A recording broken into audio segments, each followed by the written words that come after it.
வணக்கம் ஜோதிட நண்பர்களே. 2024 மார்ச் மாத ராசி பலன்கள். கன்னி ராசி. கன்னி ராசிக்கு இந்த மாதம் உங்களுடைய ராசிநாதன் ராசிக்கு சப்தமஸ்தானத்தில் நீச்சகதியில் செல்விட்டு வராங்க. பட் இருந்தாலுமே உடன் ராகுவுடைய சேர்க்கையும் இருக்கும். மாதத்தின் பிற்பகுதியில் சூரியனுடைய சேர்க்கையும் ஏற்படுது. ஸோ ராசி அதிபதி நீச்சம் அடைந்திருந்தாலும் நீச்சபங்க யோகம் அப்படிங்கிறதும் இந்த மாதம் உங்களுக்கு செயல்படும். தவிர இந்த மாதம் முழுவதுமே கூட்டு கிரக அமைப்புகளோடு தான் செயல்படுது. குறிப்பாக உங்களுடைய ராசிக்கு 5, 6 மற்றும் 7ஆம் இடங்களில் இந்த கூட்டு கிரக அமைப்புகள் அப்படிங்கிறது செயல்படும். அதாவது குரு மற்றும் கேதுவை தவிர்த்து மற்ற எல்லா கிரகங்களுமே ஒரே வரிசையில் இருக்கிற மாதிரியான அமைப்புகள் உண்டாகுது.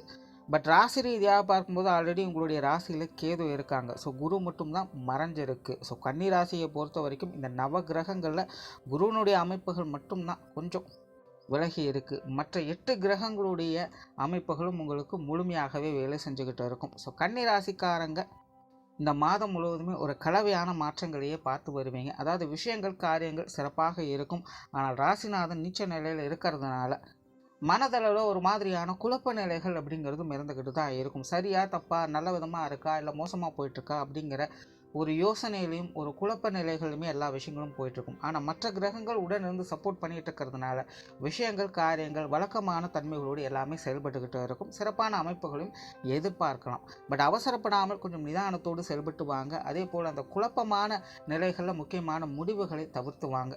மற்றவங்க சொல்கிறாங்க அப்படிங்கிறதுக்காக அதை அப்படியே நம்பி ஏற்றுக்கொண்டு செயல்படணுங்கிற அவசியம் கிடையாது. கொஞ்சம் நிதானித்து யோசித்து செயல்படுங்க. அது உங்களுக்கு தேவையா இல்லையா அப்படிங்கிறது. ஆனால் பொதுவாகவே ஜோதிடத்தில் இந்த ராசிநாதன் நீச்சம் அடையும் பொழுது இந்த மனக்குழப்பங்கள் அப்படிங்கிறது இருக்கும். அந்த நேரத்தில் தான் தேவையில்லாத நபர்களாக வந்து எதையாவது ஒன்று சொல்லி குழப்பிகிட்டே இருப்பாங்க. அந்த நேரத்தில் அது ரொம்பவுமே சிறப்பாக தெரியும். அதெல்லாம் உண்மை போலவே இருக்கும். அதெல்லாம் நமக்கு தேவைப்படுற மாதிரியே இருக்கும். நம்மளும் அதை நம்பி செயல்பட ஆரம்பிச்சிடுவோம். ஆனால் பிறகுதான் தெரியணும் அதெல்லாம் நம்ம ஏன் செஞ்சோம், எதுக்கு செஞ்சோம் அப்படிங்கிறது. இந்த பொருட்களையே பார்த்தீங்கன்னா நம்ம சம்மந்தம் இல்லாமல் வாங்கி வச்சுருப்போம். ஏன் வாங்கணும்னு நமக்கு தெரியாது. ஆனால் அந்த நேரத்தில் வாங்கணும்னு ஒரு தூண்டுதல் இருக்கும்.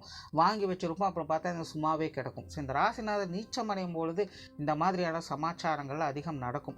பட் இந்த முறை பார்த்தீங்கன்னா உங்களுக்கு அந்த அளவுக்கு பெருசாக பாதிப்புகள் ஏற்படுத்தாது. ஏன்னா மற்ற கிரகங்களுடைய அமைப்புகள் இருக்குது. பட் அதனுடைய தூண்டுதல்கள் இருக்கத்தான் செய்யும். ஸோ கொஞ்சம் முன்ன பின்ன யோசித்து எல்லா காரியங்களும் செயல்பட்டு வாங்க. முடிஞ்ச அளவுக்கு முக்கியமான முடிவுகளை கொஞ்சம் தள்ளி போட்டு வாங்க. பேச்சுவார்த்தைகளில் சுமூகத்தன்மைகள் இருக்கும். புதிய விஷயங்கள் மற்றும் புதிய காரியங்களில் சகாயங்களும் ஆதாயங்களையும் பெற்று வருவீங்க. காரியங்களில் அலைச்சலும் உண்டு, அலைச்சலுக்கேற்ற ஆதாயமும் உண்டு. ஒரு பக்கம் கன்னி ராசிக்காரங்களுக்கு காரிய தடைகள் அப்படிங்கிறது முழுவதுமாக விலக ஆரம்பிக்குது. பட் இருந்தாலுமே ஒரு விதமான குழப்பமும் அலைச்சலும் உடன் இருந்துக்கிட்டு தான் இருக்கும். கடந்த சில மாதங்களாக ஒரு சில விஷயங்களை செய்யலாம்னு நினச்சிட்டே இருப்பீங்க. பட் செய்ய முடியாத ஒரு சூழ்நிலைகள் இருந்து வரும்.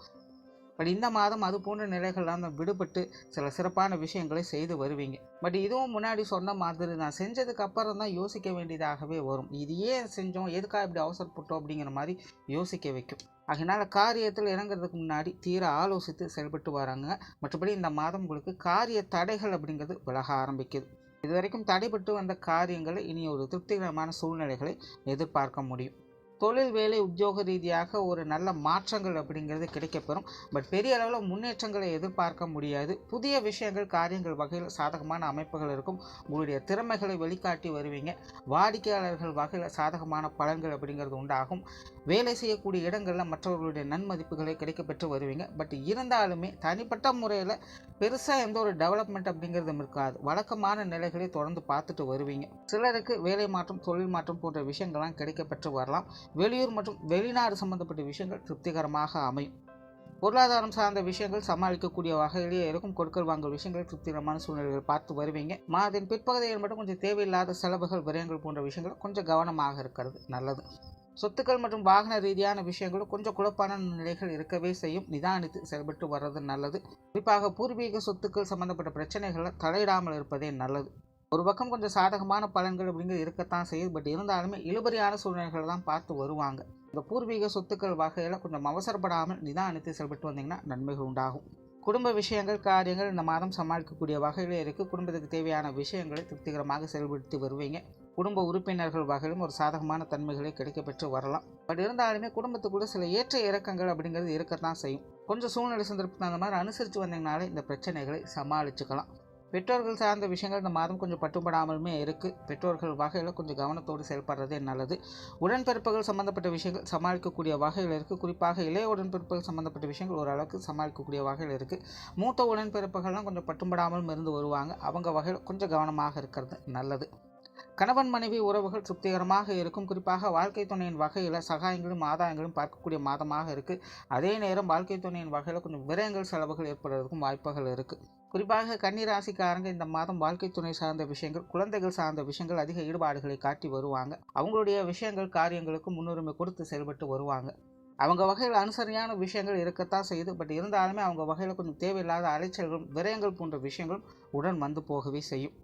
உற்றார் உறவினர்கள் நண்பர்கள் வகையில் ஒரு கலவையான விஷயங்களை பார்த்து வருவீங்க.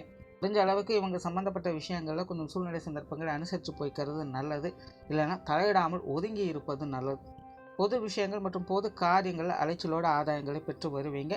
மாணவர்களுக்கு கல்வி மற்றும் வித்தை சார்ந்த விஷயங்கள் முயற்சியின் அடிப்படையில் நற்பலன்களை பார்த்து வருவாங்க. ஒரு பக்கம் விஷயங்கள் காரியங்கள் திருப்திகரமாக அவங்களுக்கு இருந்துக்கிட்டு இருக்கும். பட் இருந்தாலுமே இன்னொரு பக்கம் மாணவர்களுக்கு கொஞ்சம் கவனச்சிதறல்கள் அப்படிங்கிறது ஏற்படத்தான் செய்யும். வெளி விஷயங்கள் அட்ராக்ட் ஆவாங்க. கொஞ்சம் தேவையில்லாத விஷயங்களை கற்பனை பண்ணிக்கிட்டு இருப்பாங்க. ஸோ மாணவர்கள் விடாமுயற்சியோடு செயல்பட்டு வந்தாங்கன்னா அதற்கேற்ற அளவுக்கு நன்மைகளை பெற்று வருவாங்க. ஸோ ஓவராலாக இந்த மாதம் கன்னி ராசியை பொறுத்த வரைக்கும் அனைத்து விஷயங்களுமே ஒரு கலவையான நிலைகளில் தான் இருக்குது. விஷயங்கள் காரியங்கள் வகையில் நன்மைகளை பெற்றாலும் கூட ராசிநாதன் நீச்சம் அடைஞ்சிருக்கிறதுனால கொஞ்சம் குழப்ப நிலைகள் இருக்கவே செய்யும். அனைத்து விஷயங்களும் நிதானித்து சிந்தித்து செயல்பட்டு வந்தீங்கன்னா இந்த மாதம் சிறப்பான பலன்களை எதிர்பார்க்கலாம்.